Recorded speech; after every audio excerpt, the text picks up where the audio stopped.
Make sure my voice is okay, which I believe it is. I'll make sure we're all good to go with the mic.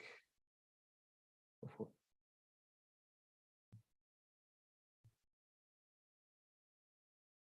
Uh,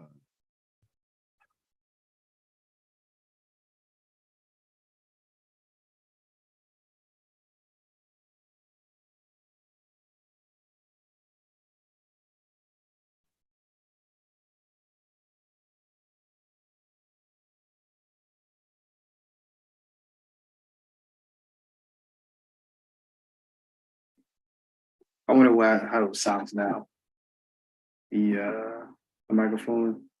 Change some settings real quick. It didn't sound too hot, but let me see what it sounds like now.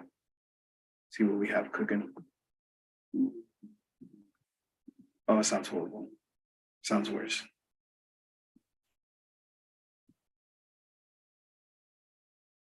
Sounds absolutely horrible.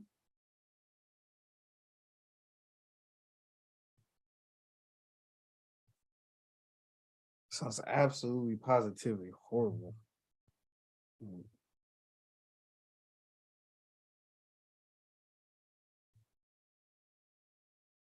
Let me see if I can get a better sound. I don't know why it sounds like this. Let me see if I can turn it. See if that sounds better.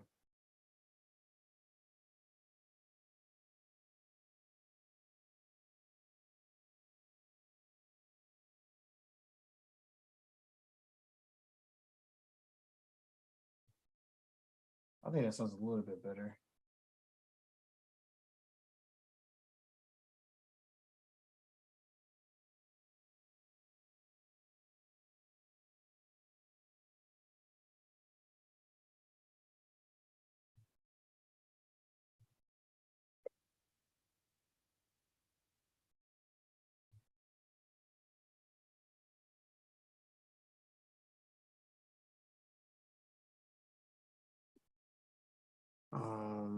If I bring it closer, does it sound better?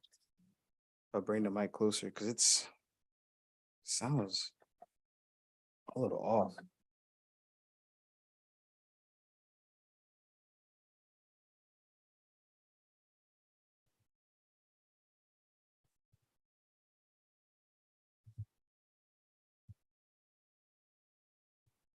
I think this is the best. I think it's the best thing I could. The best. I think it's the best sound I could do right now. I don't know why. I don't know why it sounds weird to me, but I'm hearing it back through the headphones, and I'm not.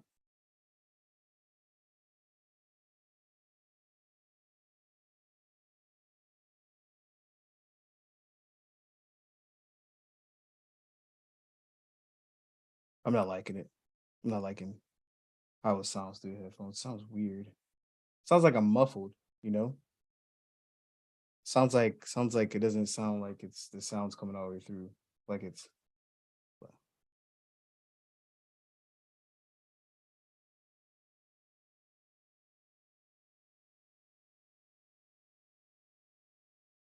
But I'm gonna try. I'm gonna try one more option before we kick things off. Or a different mic. I don't know why that has my mic always sounded like this.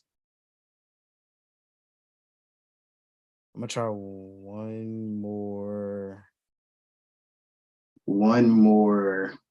uh mic setting.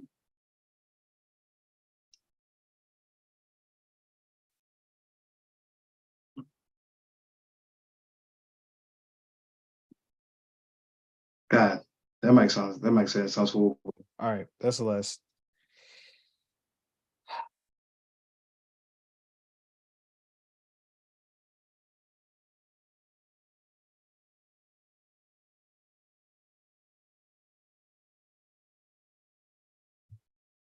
All right, that's the last mic setting I'm gonna try out. I'm done.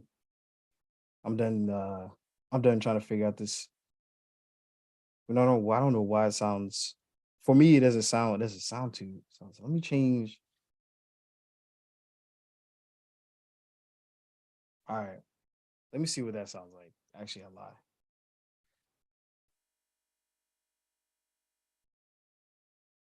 I think. I think this might be that might be the best bet.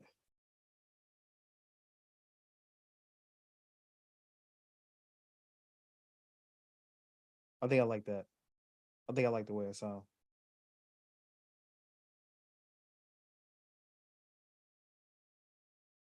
Okay, I think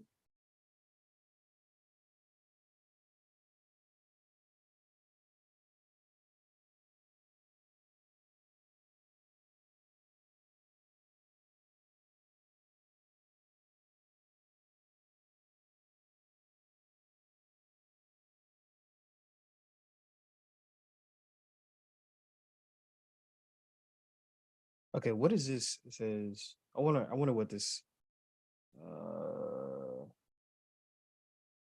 how this sounds right now. Okay. All right.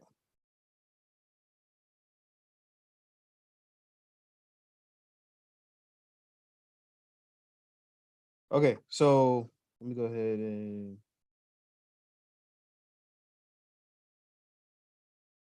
kick things off soon. My apologies for trying to figure out everything. I don't know, it's weird that I feel like I, f- I feel like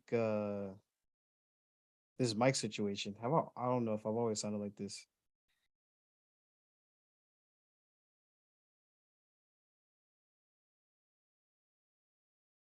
I don't know if I always sounded this.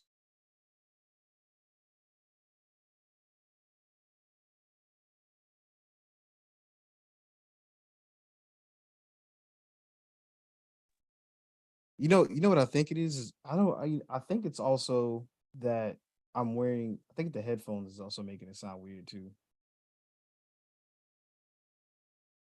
Because I just played it through another out. I knew the source and I was like, oh, that sounds a little bit better.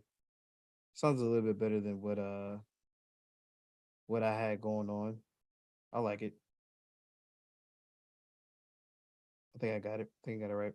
All right, I'm finishing up a couple of things and then we are going to get things started.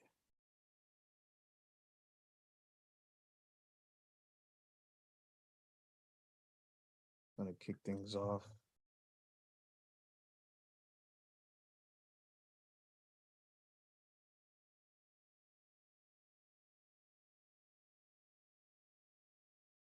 Um,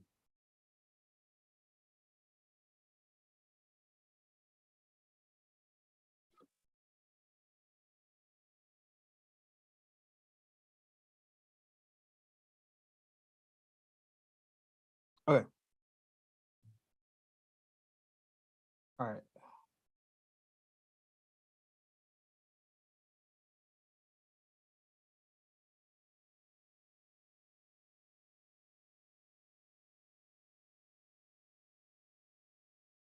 All right. Hey mom, how you doing? How you doing? Welcome, welcome, welcome, welcome, welcome.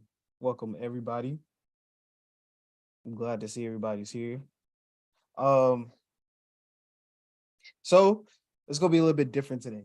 A little bit different. I don't think it's gonna be as long. Ooh, I hit the camera. I don't think it's gonna be as long as it normally is. And normally the podcast runs about an hour and 20 minutes, hour and 30 minutes. I don't think it's gonna reach that far tonight. Uh, Another thing that's going to be different tonight is I don't have a co-host. Um, Prayers go out to my co-host Rio. One of the greatest ever duo. You guys know I love Rio's introduction like no other, and um he's getting surgery tomorrow on his Achilles, so he's probably resting tonight. In bed. So he ruptured his Achilles last week, I believe, and so he's getting surgery on it tomorrow. So prayers to Rio, to my co-host, um, praying for you tonight for a speedy recovery, to be with you inside the operating room to heal and fix your Achilles for tomorrow. So that's gonna be about the only thing that's different, right? I don't have a co-host. It's gonna be a little bit shorter, and yeah, man, miss you, Rio. Like I said, praise that you get better. So, without further ado, welcome back, sports fans, to the Ugly Truth, where we tell you what you need to know and not what you want to hear. Sometimes it can get ugly. And for me, it's been an ugly couple of days. It's been a ugly couple of days. Hey, Mama T, happy Wednesday. Uh, as this part of the show, I would introduce my co-host Rio, but he's not here. He's resting. He's getting ready for surgery tomorrow, which is gonna go great on his Achilles. But we all know him, we all love him, and we're already thankful for a successful surgery for tomorrow. Um, Rio and I would like to thank you guys for tuning in, of course, supporting us, whether you're watching us live or whether you're watching us later on, uh, watching us at work, on the toilet, with friends and families, whatever you're watching us, however you're supporting us, we greatly, greatly, greatly appreciate everything that you guys are doing for us and for our channel. Um, let's get into some sports. There's going to be three things. There's going to be three things that I hit on tonight for the podcast. Uh Rio and I named this podcast The Ugly Truth for a reason. And to be honest, getting on here tonight, I don't want to I did not want to do tonight's podcast at all whatsoever. But I have to. Uh it's been an ugly couple of days, but I have to do the podcast. I have to continue to push through. For those who don't know, which it should be everybody that's in the chat and it's watching the show. But for those who don't know, the Super Bowl was this past Sunday, 3 nights ago, and the Eagles lost to the Kansas City Chiefs. And it was a heartbreaker for me, man. It was a tough one. It was a tough one for me to take in. It was a tough one for me to experience. It was a tough one for me to watch. And it was bad. It was bad. I was so upset. I was so upset. I watched it at my family's house. Um my friend my great my grandma and her wife were great co-host. We're not co-host, great host for me and my family, for my mom, Mama T, my sisters, and my wife. And it was tough. It was tough. A lot of people don't know. I was so upset. And it was the reason why I didn't want to host it at my house. Because I did say if we do lose, I need to be able to leave. I need to be able to leave quickly as possible. And we did that. I think my wife knew it was time to get out of there. My mom knew, and I was so angry and I was so upset. I was so hurt. I manually deleted almost 100 gigabytes worth of storage from my phone. Manually. Like I did factory reset. I didn't do it in big chunks. I went through like videos that didn't really need them, pictures, text messages, files. I mean, I went through, and you know how mad you have to be to manually delete 100 gigabytes worth of storage from your phone. Um, I was upset, man. I was hurt. I was absolutely, absolutely hurt. It's so hard to get to the Super Bowl and to see your team lose, which is going to be this is the second time I've seen my team lost in the Super Bowl. It was quite some time. It was I think it was like 2007 when we lost to the Patriots. Um, but it was a good win. And I cannot be biased. I have to give flowers when they are due. Congrats to the Kansas City Chiefs and the fans for winning the Super Bowl. It was a wonderful game. It was a tough one to lose. It was a heart-wrenching one when we lost, but it was a wonderful, hard fought battle, and the win was well deserved. The win was well deserved by the Kansas City Chiefs, by Patrick Mahomes, by that team, by that coaching staff, Andy Reid, Big Red, one of the best offensive minds, if not the best offensive minds in NFL when it comes to coaching. I mean, he coached those boys just amazing plays to get them open. Amazing plays offensively. And I mean, the Eagles defense could not stop a nosebleed. And it was tough to watch. It's tough to watch. Um, but yeah, hats off to them, man. We had the more talented roster. Um, but where we lost is the coaching. I think Andy Reid had too much under his belt, metaphorically and physically, too much under his belt. Uh, for our defensive coordinator, man, our defensive coordinator, he didn't know what to do. He absolutely did not know what to do to try to combat that Kansas City Chiefs offense. Um, my mom's in the chat. She's not understanding why she's not the co-host tonight. It's because my co-host is healing. You'll be the co-host another time, but not tonight. Not tonight. I'm also healing too. But yeah, we did get out coached. But like I said, I have to give flowers. I have to give credit when credit is due. And the Kansas City Chiefs, they won that fair and square. They won that game. Um, they won that game fair and absolutely square, man. It was a good one. Hard one to watch at the end, but it was absolutely amazing Super Bowl. I have been hearing people uh putting a ton of blame on the refs for that last call, that holding call by James Bradbury. Um and other people telling me that it was payback for the missed call a couple plays earlier for the holding. And I'm here to tell you, I'm not one to blame the refs for the game. I'm not one to blame a late call, to blame one call on a game. I've tried to I tried to keep that same mentality for quite some time now.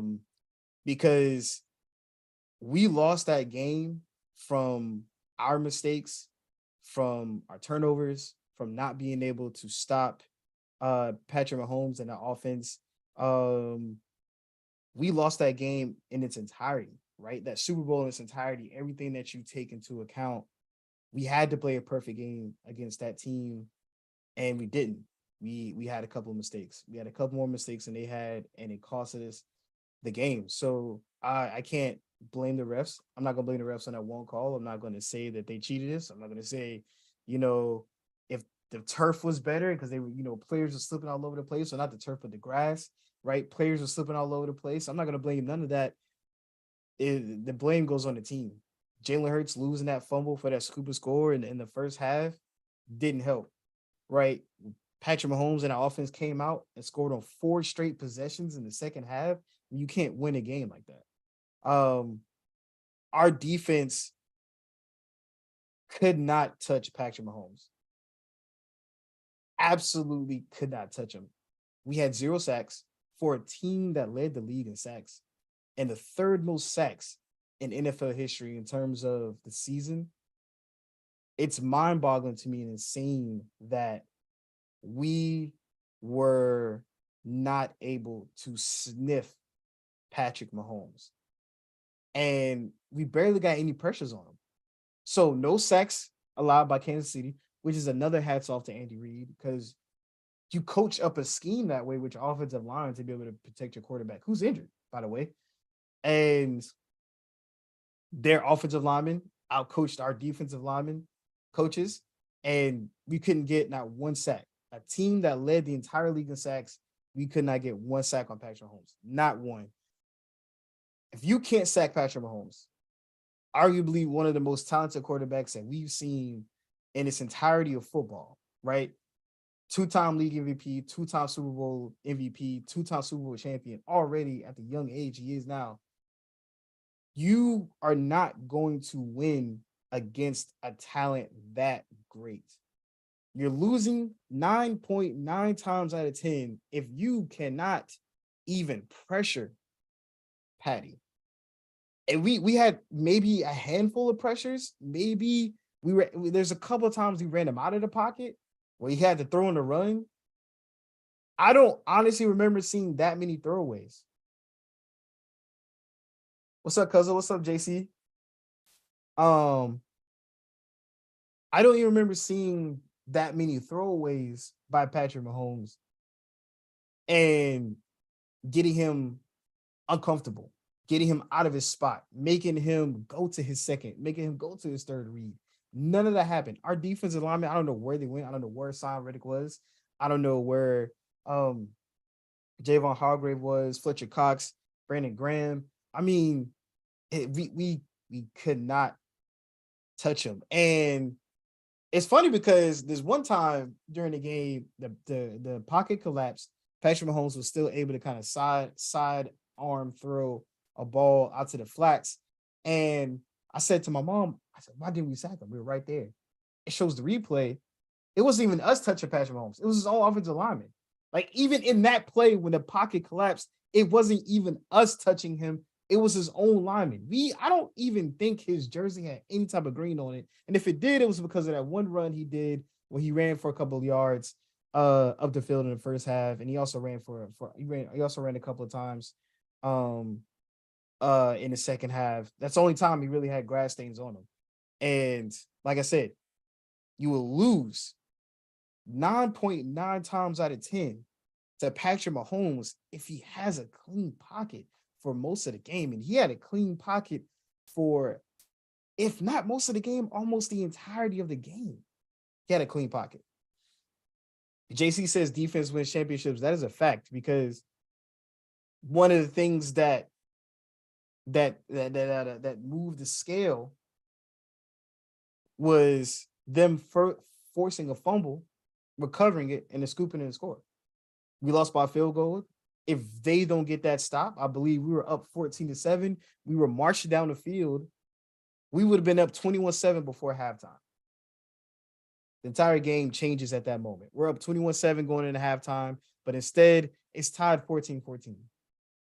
Now we did go down and we still scored, but we've been up by 2 touchdowns going to the halftime. Completely different game. I knew our run defense was going to kind of struggle. I didn't think they was going to struggle that much because they didn't have an all-star running back or a Pro Bowl running back. But Pacheco averaged 5.1 yards a carry, which means that if he touched the ball twice, it was a first down. So not only can we not touch Patrick Mahomes, we also cannot stop the run either. For somebody who they just drafted, I believe he's a rookie. If he's not a rookie, it's his second year, but he's pretty young. They just got him. He makes under $1 million a year, so he has to be a rookie. He was like 900,000. He averaged 5.1 yards a carry. I think Patrick Mahomes, every time he ran out the pocket, it was like 7 yards a carry he averaged. It was horrendous watching my defense not being able to do anything. And anybody who watches football understands that your defensive line feeds into your secondary. And if we can't pressure Patrick Mahomes, if we can't sack him, if we can't get him off his comfort spot, he has a clean pocket to throw every time, he's going to rip our secondary apart. He did just that. There were 3 wide open touchdowns, 3 wide open walked-in touchdowns by a team who has an all-pro cornerback, the league leader in interceptions of safety, tied with, I think, 2 other people at 6. I think James Bradbury and Slay made the Pro Bowl, but I think it was only Slay who was all-pro for the cornerbacks. He made him look like JV. I mean, there was one pass where Slay was so lost. There was in the red zone on like the 2 or 3 yard line, and he motioned a wide receiver that was on his right. Patty Mahomes motioned him to the inside, and Slay was covering him, and he tried to switch to the safety for whatever reason. Tried to switch it to the safety. Patrick Mahomes hiked the ball. Wide receiver ran back, and he was wide open. Walked in. Absolutely disgusting. Absolutely disgusting. But your defensive line feeds into your secondary in terms of being able to guard passes. And we weren't able to get nothing. So he made our secondary look like JV teams. It was absolutely dreadful to watch on defense. So for me, that covers 2 items. Um, before I get to my last item that I want to speak about this podcast, like I said, it wasn't going to be a long. Before I get to my last item, JC and my mother said that the Cowboys would have gotten to Patrick Mahomes. It should have been the Cowboys representing the NFC. Hmm. I don't know. I can't agree with you on that one.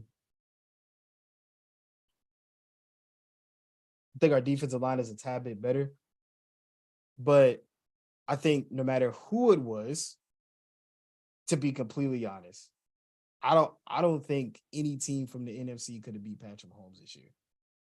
Not the way, not the way it was coached. Not the way they coached that team, not the way Andy Reid coached his ass off. I don't think it don't matter. It didn't matter who was on the other side of that field. The way he coached and game planned, it was amazing. It was amazing. Um, yes, our defense line is better.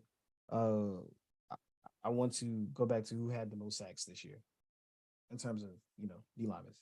I think Hassan Reddick was almost the sack leader this year. I think it was a Bosa that was above him. Our defensive line was better. You may have the better defensive lineman and Micah Parsons. Um, I will give you that. You have the better defensive lineman in Micah Parsons, outwardly talent, but in terms of collectively, our defensive line is better. Uh, but you do have the better defensive line. Micah Parsons is absolutely insane. Um, uh, but to watch that game, and everything in its entirety, I don't think I sat down. I don't think I sat down the entire Super Bowl, unless it was a commercial. Then I sat down. I made sure I ate before the game started because I was gonna be too nervous to eat while the game was going on. Um, but I had a fun time. It was a fun time up until we lost, of course. And but it was fun to watch my team in the Super Bowl. They played their asses off. Um, on to the third thing. On to the third thing I have for the podcast. And I'm speaking to my fellow Philadelphia Eagles fans. Uh Even though it is very hard, very hard to get to the Super Bowl, and that's why you have to throw your flowers to the Kansas City Chiefs because the AFC is a tough conference. It's way more talented, way more better than the NFC in terms of the top 16s, right? The Chiefs, the Bills, the Bengals. Uh, you got the Ravens over there, um, the Chargers with Justin Herbert, the Jaguars, right there. A lot of great young talent. A lot of great teams, hard teams. It's hard to make a Super Bowl. But for my Eagles fans, I believe we're going to be okay. And I say that with the utmost confidence that we're going to be absolutely, positively okay for years to come. And it's because of one thing. The NFL, you have to get your quarterback right. In terms of a successful franchise in wins. Dallas is a successful franchise in revenue. But in wins, you have to have the right QB and making it far into the postseason. Um, you have to have the right QB. We had Carson Wentz, and I cannot lie. It's called the ugly truth. I'm not going to lie. I was a believer in Carson Wentz.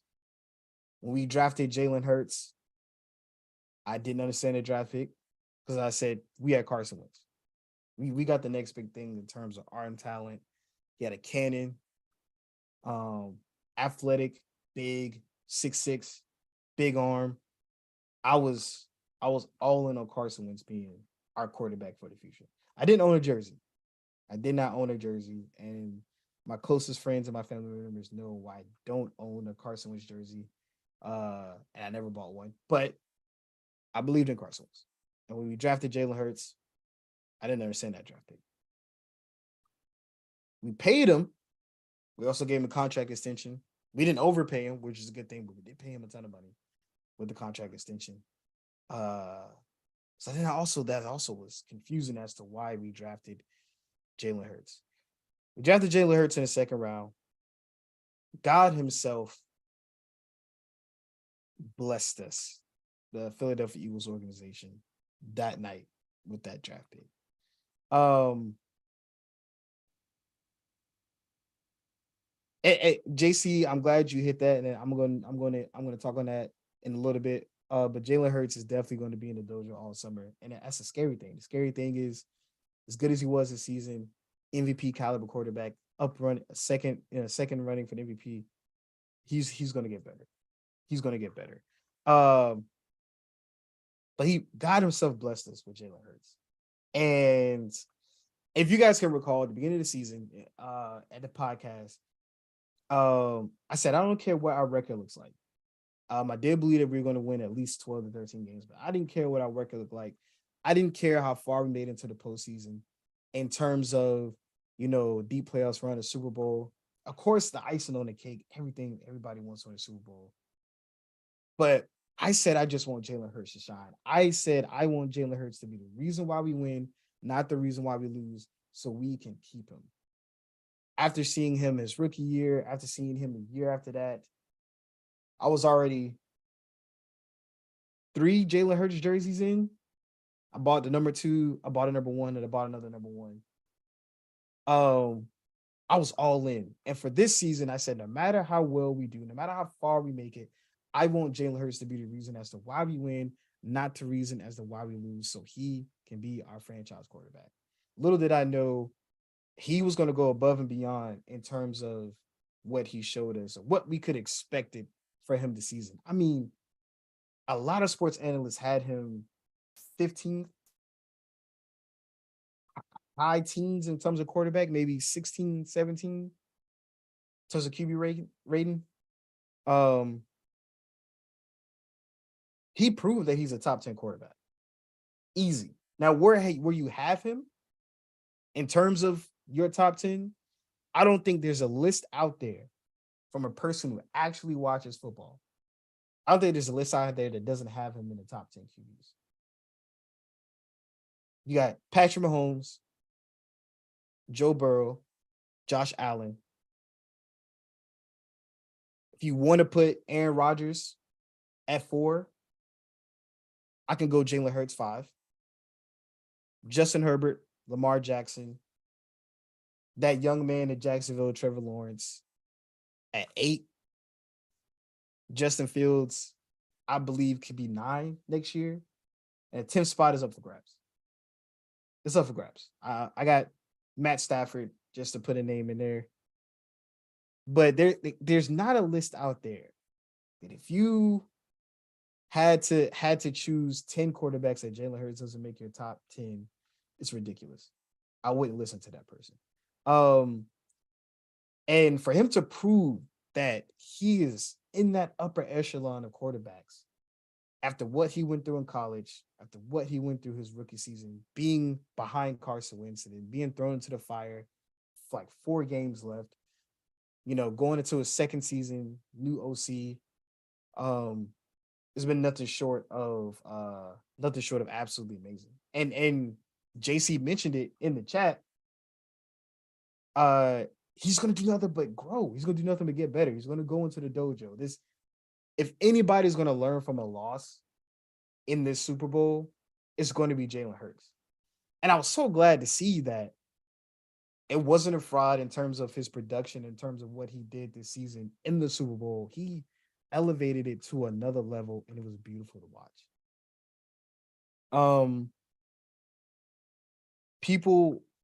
lot of people think that he was going to flinch in the bright lights of the Super Bowl, but he did the complete opposite.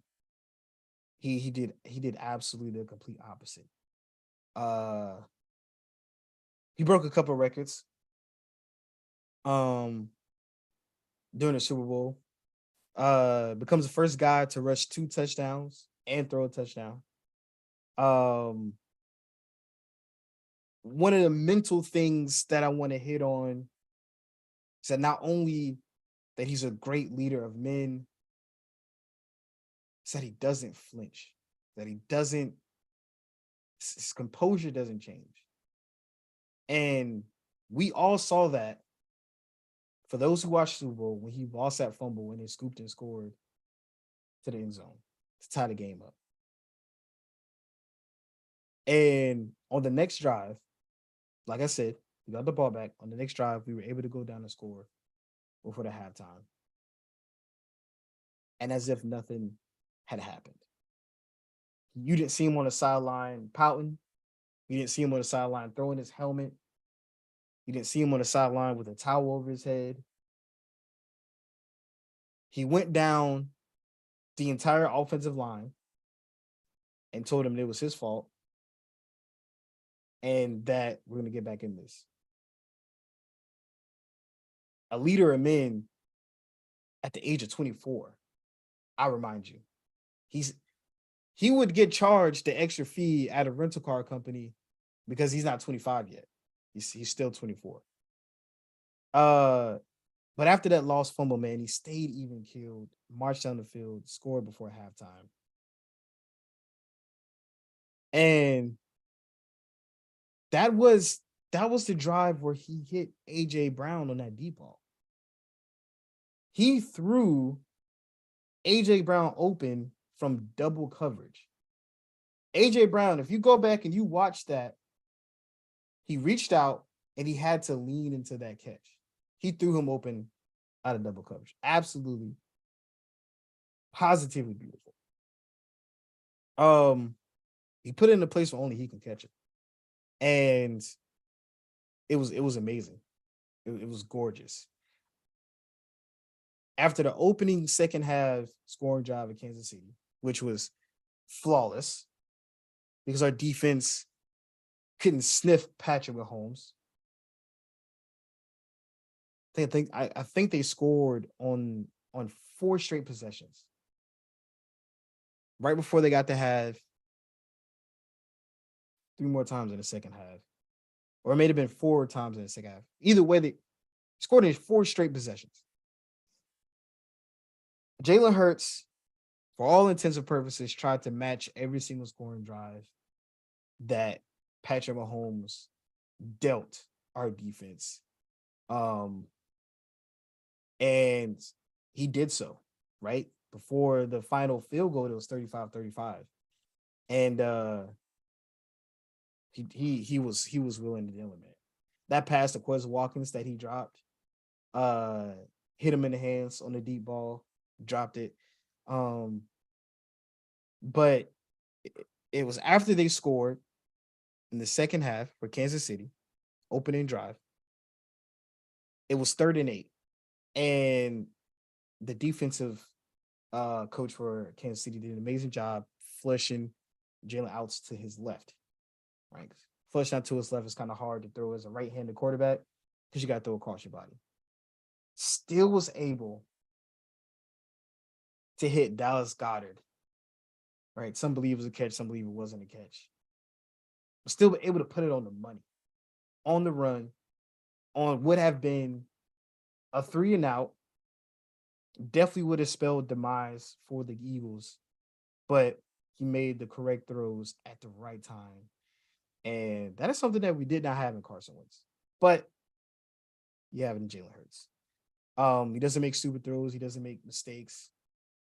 It's sad to see that one of his mistakes led it to a Kansas City touchdown. But like I said, stayed even killed, stayed focused. Uh, and the scary thing is he'll be better next year. The team will have one more year together. It's our first year with AJ Brown. And he'll have another year with AJ Brown. He'll have a year under his belt with AJ Brown, another year with Devontae Smith, who we'll pay. I hope Jason Kelsey stays. He hasn't announced anything yet, but I hope he stays. 'Cause he's amazing. Uh, and we try to run this thing back next year. Some other stats, other records that Jalen Hurts broke during the Super Bowl is he had the most rushing yards by QB. Took down Steve McNair's record, 300 total yards and four total touchdowns. Third QB all time with 350 yards total, four total touchdowns. The other two are Young and Montana. He's in a league with Young and Montana when it comes to the Super Bowl. I think he tied for the most rushing touchdowns in the Super Bowl. Can't remember the running back's name, but he was a great running back, all time great running back. I cannot remember the man's name right now, but I'll go back to it. 24 years old, record breaking, one of the best leaders in football, monster as a quarterback, and he's going to get better. He's going to get better. So with that being said, I know to my Philadelphia Eagles fans, um, it was it was a hard one, hard one to watch. But I believe that we are going to be okay. I believe that we're going to be in a position where we can go for another Super Bowl uh for years to come. Um it's going to have to be soon because the amount of money that we're going to pay Jalen Hurts is going to be ridiculous. I think they're like talking about like 45 million. It's going to be absolutely insane. Uh but yeah, we're gonna have to do it soon because we're not going to be able to afford to go to another Super Bowl and keep everybody because how much money we're going to pay Jalen Hurts. Um, There's one more thing. One more thing is looking at the bright side things like how cool as a parent to watch both of your kids in the Super Bowl. That's awesome, right? Travis Kelsey and Jason Kelsey's mom. That's amazing. It's and the dad too as well. Um, how crazy is that, right? You and your brother playing each other, and not only are you playing each other, like you're starting for the other team. You're an absolute starter, Hall of Fame starters. Travis Kelsey is one of the best tight ends to ever do it. He's going into the Hall of Fame. Trust me. He has like several records in the postseason already. Um, and Jason Kelsey is going to the Hall of Fame. So how great is it as a parent to watch your two Hall of Fame sons play each other in the Super Bowl? Not come off the bench, play each other, not get limited minutes, play each other, to be starters, to be on the field almost every snap, right? Jason Kelsey's on the field for every snap in Philadelphia that's not like a field goal or extra point. If it's a regular offensive play, he's out there on the field. Same thing for Travis Kelsey. Like how awesome is that to watch both of your kids play in the NFL? And not only play in the NFL, to play against each other in the Super Bowl, right? I know as a mother, you're excited. I know as a mother and as a father, you're excited because you can't lose because one of them's going to win, but you still have to deal with the heartbreak of one of your children losing a Super Bowl. Bittersweet, bittersweet because as much as they're happy for Travis Kelsey, I know they're feeling the pain for uh for Jason Kelsey. Hopefully he comes back though. Hopefully he comes back. Um, it was brutal. It was brutal. I told JC Ryder I wasn't gonna talk to anybody for 2 weeks straight. My phone was blowing up like a Christmas tree after the game. And I mean, I was ignoring phone calls left and right, text messages, phone calls left and right. Hoss FaceTime me. He's gonna tell me how good of a game it was, and I was ignoring everybody's phone call left to right, man. And my little brother, who's a Patrick Mahomes fan because he's under 25 years old, and that's what young football fans do is they love Patrick Mahomes. Um, which I understand. He makes amazing throws. Uh, he had a couple of jokes, couple of snickers, couple of jabs. Not gonna lie, he almost got put out. I know the cameras are frozen. Like I want, that's as straight as her face is. Like he almost got put out. I had to tell him. I had to tell him that this ain't. Excuse my French. Just don't fuck with me on this. Like I'm a real fan, diehard Eagles fan. You watch football here now. You know if he's watched a game. That probably was the first game he watched all season. So on the third time, I had to tell him, stop, stop effing with me on this. Like, look,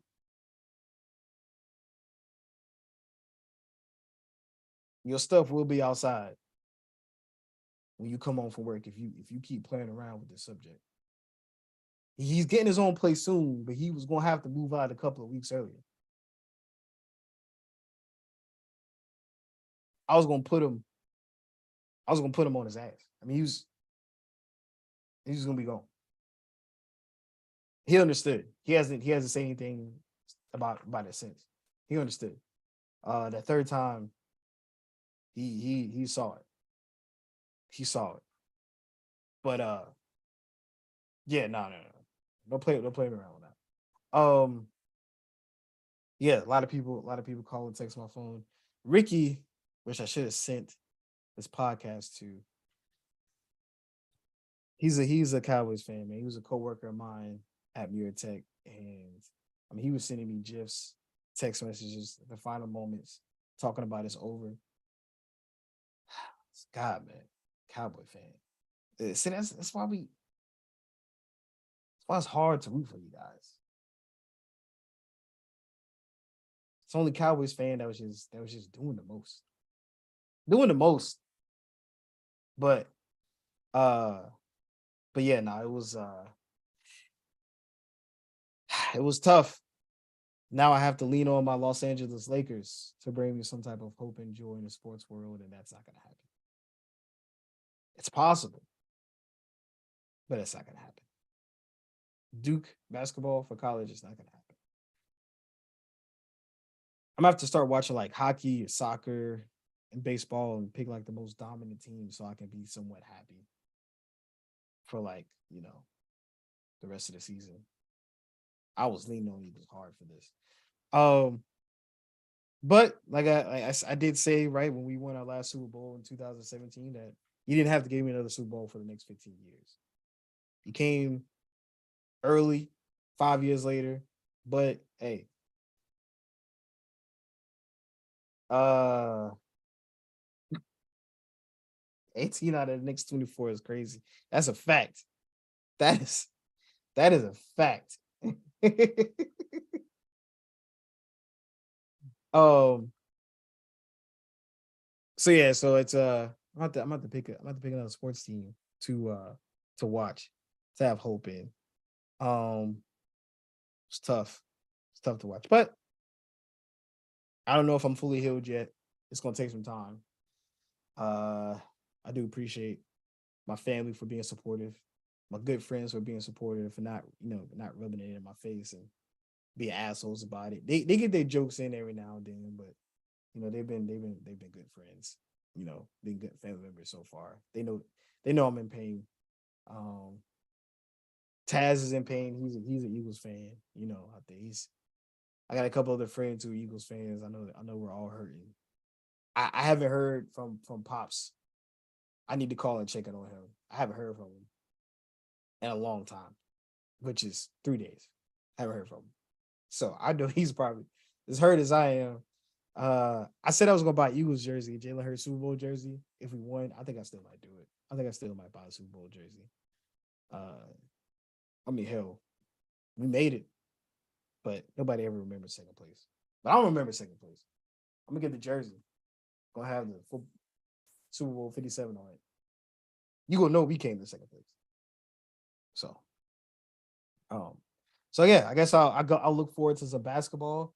I know the podcast has been mostly about football as of recent. The Super Bowl's over, so we'll hop back into basketball soon as my Lakers try to climb the Western Conference, but it's not going to happen. And as we watch Jokic win his third MVP, and I got to hear Hoss talk about it. Um, the Suns with the Kevin Durant trade. JC, I know, even though JC's not a fan of Kevin Durant, I know deep down inside he's happy about that trade. I would be happy about that trade, deep down inside. I wasn't a huge LeBron fan before he came to the Lakers, but he did bring us a championship. So, CP3, hopefully he'll get him one with KD. That trade was absolutely insane. I did not see that coming. I did not see that coming. As much as I would love to hop in on all the trade stuff at the deadline, which was a whole bunch of blockbuster trades, the Lakers not making that many blockbuster moves, but we were able to trade Russell Westbrook and somehow get D'Lo, being D'Angelo Russell out of it. Hopefully that does something in the next couple of years, because man, stressful. It is stressful. But I do appreciate everybody being here tonight. Like I said, it wasn't gonna be as long as it normally would be, but I do appreciate everybody being tonight. Once again, prayers go out to Rio for his surgery tomorrow on his Achilles. The prayers for the surgery. I don't want nobody to cut it short and be like, prayers go out to Rio, because you're like, oh, what happened to Rio? He's having surgery on his Achilles. It was ruptured last week. We got to play slow basketball now, right? We're getting close to 30. I'm not doing any more explosive basketball moves for quite some time. You might get one out of me the next time we hoop, but I will be a corner specialist. And then I'm not playing defense. Like normally I pick up the best person on the other team. I'm not playing defense. I'm going straight to the corner. Don't ask me to do nothing else. I might get back on defense once or twice, but we're touching 30. I refuse. I'm still hurting. I'm still hurting from hooping last week where I fell. I tripped over somebody's foot, fell, and skint my knee. You say Travian, it's just a skint knee. Like, no, I left part of my knee on that concrete. I left the skin on that concrete. Like, you can ask Cuzzo. I left the skin of my knee on that concrete. It was horrible. I talked to him on the phone. I hooped last Thursday. I talked to him on the phone yesterday. He's like, "You're still sore?" I said, Cuzzo, because I left my kneecap on the court. And he says, "Oh, I feel just fine. I'm better." Because of 5 days ago, I left my knee on the court. What do you expect? What do you expect from me in terms of like injury recovery? Like, what do you expect? I'm still hurting. I'm still walking up the steps slow. That shit was painful. Painful as hell. I'm sitting in the corner.